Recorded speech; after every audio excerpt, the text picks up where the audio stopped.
中島悟に関わる2つの誤解。丸1、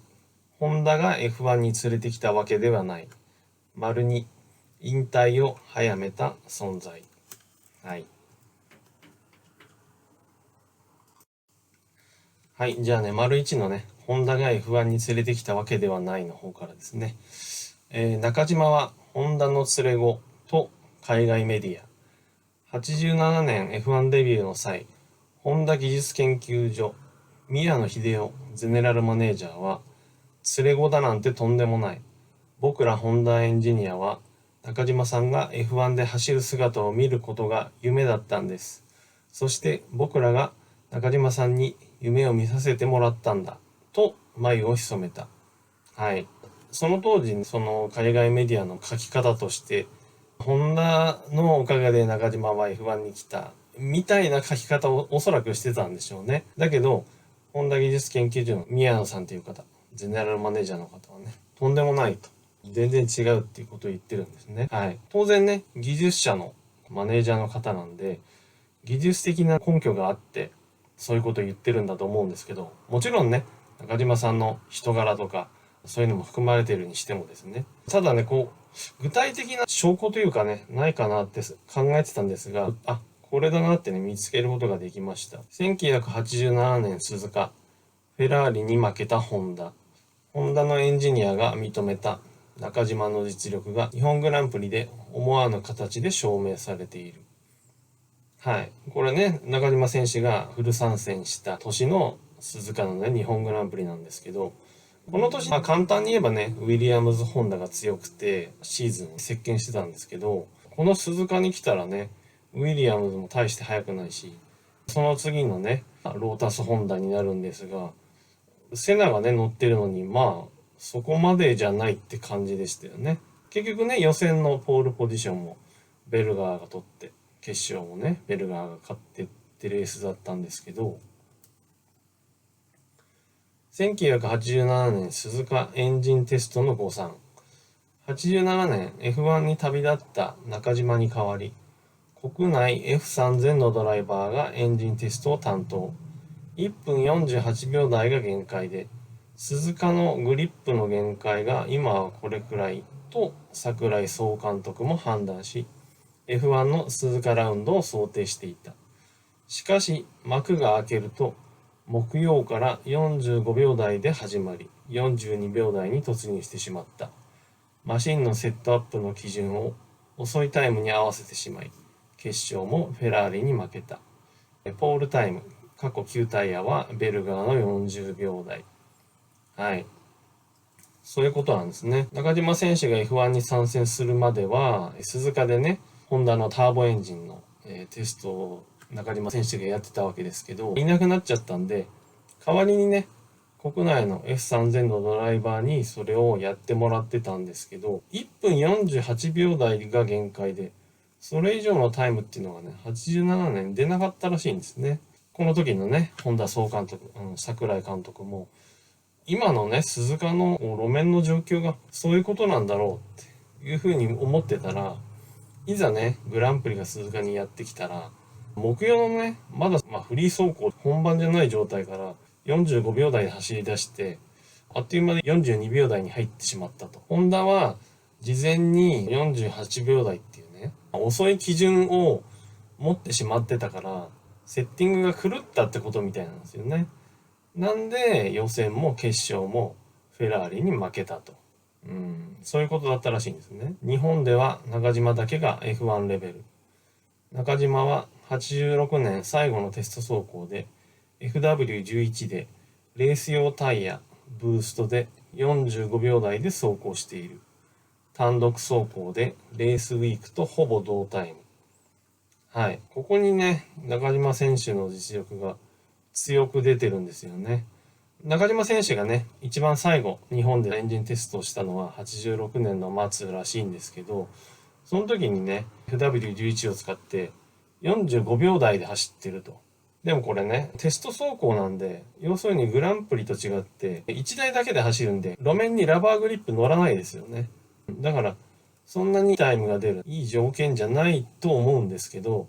それでも一人で45秒台を出してると。ほとんどね、こうグランプリのレース中のタイムって感じですよね。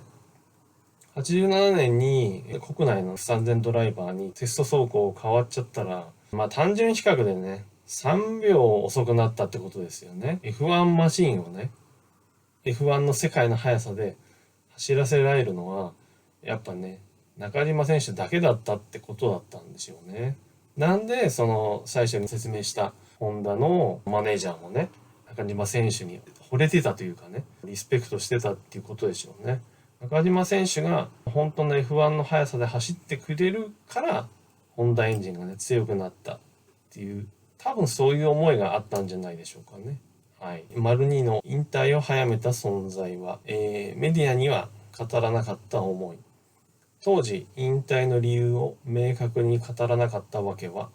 彼を悩ます大きな存在にあった。はい。91年、中島選手、ドイツグランプリでね、引退を発表したんですけども、こういう理由で辞めますって言い方をしなかったんですよね。はっきり言わなかったんですよね。なんでだろうって思ってたんですけど、一つにはね、体力が、追いつかなくなったとか、そういうのは、なんとなくは情報はありましたけど、それにしても、なんかこうね、はっきりしないなっていう感じだったんですけど、今更ながらね、はい、最近よくわかりました。この本を読んでわかったんですが、吉井妙子さんという方の帰らざるシーズン中島悟。これはもうこの当時ね、1991年の12月に発売されてる本なんですが、お恥ずかしいことに私今まで読んだことなかったんですけど、読んでみたらね、この吉井さんって方、中島選手にちゃんと許可を得た上で、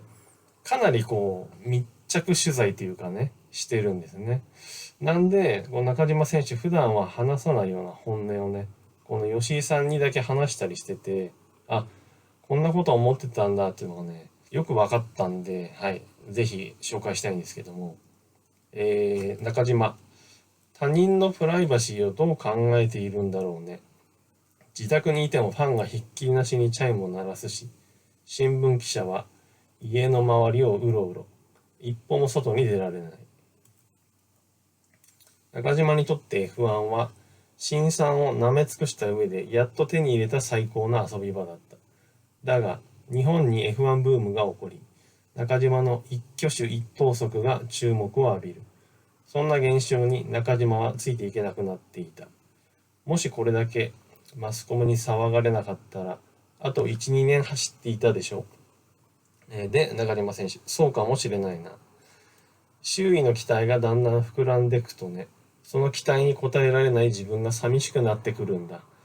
僕が判断し決めた。ちょっと早まっただけで、誰のせいでもない。中島はそう言ってニコッと笑った。中島の笑顔を見ても私の気持ちは晴れなかった。私は中島を記事に書き続け、彼の F1 生活を縮めることに加担してきたことになる。中島選手の気持ちの上では、これがすごくね、引退の大きな理由みたいなんですよね。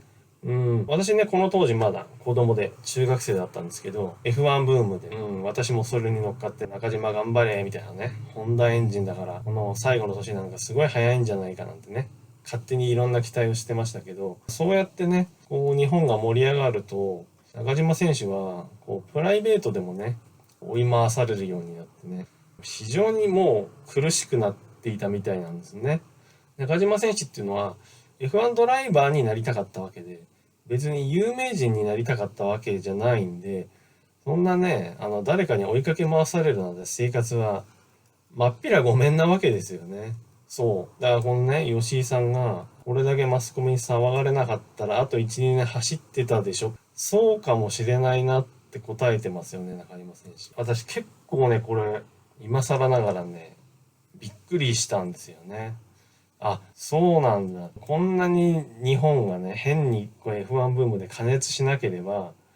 もう1年ぐらい頑張ったかもしんないんだ。吉井さんって方が、この人自身もね、中島選手の記事を書いてたわけで、中島選手の F1 生活を縮めることに加担してきたことになるっていう、反省の弁みたいなことを書いてるんですけども、これは何もね、吉井さんだけじゃなくて、日本中でね、中島選手を応援してた我々も同じですよね。だってテレビなりね、新聞なり雑誌なり、我々がそういう情報を求めるから、メディアはね、追いかけるわけで、我々は関係ないなんて無責任なこと言えないですよね。中島選手はね、この当時ね、テレビなり雑誌なりにね、こんなことは一言も言わなかったですよね。非常にね、いろんなスポンサーとかメーカーのことも考えて、責任を感じてね、無責任なことを言っちゃいけないと思って、そういう発言はしなかったんだと思うんですけど、それにしても、あ、そうだったんだって、なんかね、私もね、なんていうか、申し訳なかったなという気持ちになりましたね。はい。これがね、大きく2つ、今でも中島選手のことで、ここは理解されてないんじゃないかな、そういう人が大多数なんじゃないかなと思ってね、ぜひ知っていただきたくて、はい、動画にしてみました。また、動画作りますんで、はい、いつもコメントありがとうございます。チャンネル登録もね、だんだん増えてきて、今のところ目指せ1000人ということでね、また頑張りますんで、はい、よろしくお願いします。